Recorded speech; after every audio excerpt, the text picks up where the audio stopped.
Varësit e besuar të Belinda Ballukut shkarkohen krerët e ARSH dhe Kesh Jakush i zëvendëson. Gentian Gjyli, i cili është marrë i pandehur nga SPAK për shkelje të barazisë në tendera dhe aktualisht në arrest shtëpie, me vendim të GKK është larguar nga drejtimi i Autoritetit Rrugor Shqiptar ARSH.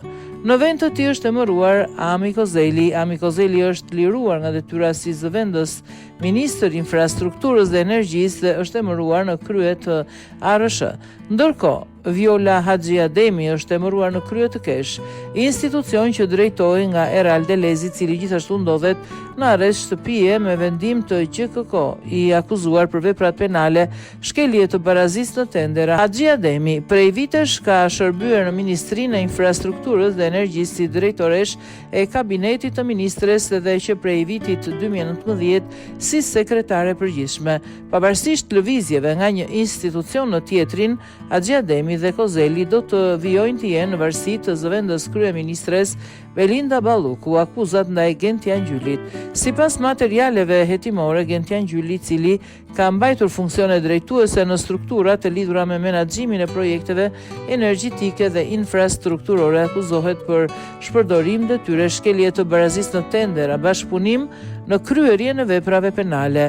SPAK dyshon se Gjyli ka qenë pjesë e komisioneve të vlerësimit të ofertave ku kriteret e tenderimit janë ndërtuar në mënyrë të tillë që favorizonin kompani të parasaktuara.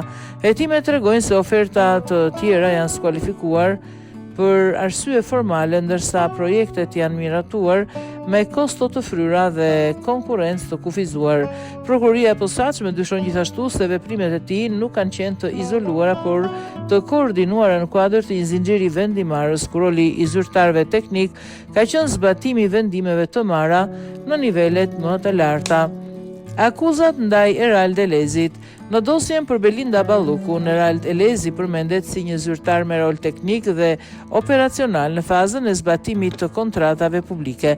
Ai akuzohet për shpërdorim detyre, falsifikim dokumentash, bashkëpunim në shkeljen e procedurave të prokurimit publik. Sipas SPAK, Delezi shohet se ka hartuar dhe certifikuar dokumentacion teknik që nuk përputhej me realitetin e punimeve në terren. Ky dokumentacion është përdorur për të justifikuar pagesa shtesë, shtyrja fatesh dhe ndryshime kontraktuale pa bazë ligjore.